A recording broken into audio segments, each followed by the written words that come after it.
This is essay number 9, Science and Religion. We all know, हम जानते हैं, हम सब जानते हैं what science is, science क्या है. In the words of Herbert Spencer, Herbert Spencer के अल्फाज में it is an organized knowledge, ये एक मुनज़्ज़म इल्म है. It deals with, ये मामला करती है विद द मैटर, मादे के साथ, मतलब इसका जो लेन देन है, जो लिंक है. एंड इट इज़ नथिंग, और ये कुछ भी नहीं है but good sense and reason, अक्ल और दानिश के इस्तेमाल के सिवा कुछ भी नहीं है. द साइंटिस्ट, साइंसदान आर हैं but maps of non universal laws regarding matter. तो जो साइंसदान हैं वो भी जाने माने जाने वाले वो हक़ाइक़ जो कि मादे के साथ ताल्लुक़ रखते हैं, उनके सिवा कुछ भी नहीं है. एट द सेम टाइम, इसी वक्त वी आल्सो नो, हम जानते हैं द स्कोप ऑफ रिलीजन, मज़हब के दायरा कार के बारे में भी जानते हैं. In the words of Thomas Paine के अल्फाज में, रिलीजन, मज़हब, is the fear and love of God, अल्लाह का डर और अल्लाह की मोहब्बत का नाम है. इट्स रूट इज़ फेथ, उसकी जड़ जहाँ से ये स्टेम आउट होता है वो अकीदा है, ईमान है. इट्स होम, उसका घर जहाँ पर कि ये ड्वेल करता है, रिहाइश पजीर है. Is the conscious of man, इंसान का ज़मीर है. इट डील्स विद, ये इसका ताल्लुक़ है with the spiritual and the unknown, रूहानी के साथ और अननोन के जो अनजाने हैं, जो आँख से ओझल, जो हमें नज़र ना आने वाली चीज़ें हैं. इट इज़ इसेंशली लिंक्ड, इसका लाजम ताल्लुक़ है टू द हार्ट, दिल से, एंड द सोल, और रूह से. किसका? मज़हब की बात करें.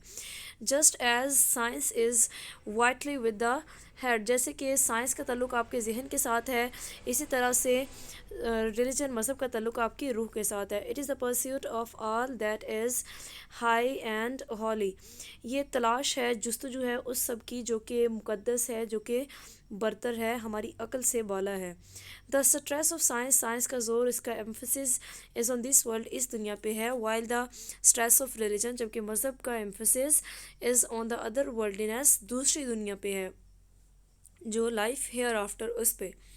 रिलीजन, मज़हब डिस्कार्ड्स, तर्क कर देता है, एंड डिपेंड्स ऑन इंट्यूशन, और जो वजदान है, जो आपका एक वो कनेक्शन होता है, like soul type connection. The west is more scientific than religions, west मगरब जो है वो मज़हब के कंपैरेटिवली साइंस पे ज़्यादा एम्फसाइज़ करती है, and east is more religious than scientific.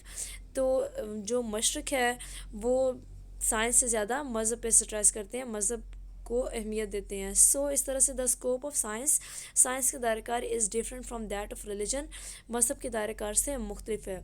Religion is as old as mankind, मज़हब उतना ही कदीम है, उतना पुराना है जितना कि इंसान या ज़मीन पर बसने वाले इंसानों की तारीख़. इन द एंशियंट डेज़, कदीम दिनों में, पीपल वर्शिप्ड, लोग पूजा करते थे, द फोर्सेस ऑफ नेचर, फितरत की कुव्वतों की. रिलीजन, मज़हब, हैड अ ग्रेट होल्ड, उसकी बहुत मजबूत गिरफ्त थी, on the people of those days, उन दिनों के, उस ज़माने के लोगों पे.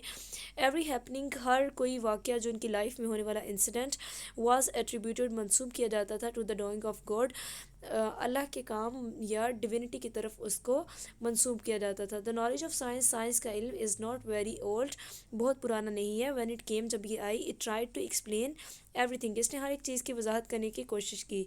इन दिस वे, इस तरह से रिलीजन एंड साइंस, साइंस और मज़हब became enemy to each other, एक दूसरे के दुश्मन बन गए. लाइक किस तरह से कि उनके जो व्यूज़ थे वो टोटली कॉन्ट्राडिक्टरी थे, opposite ideas.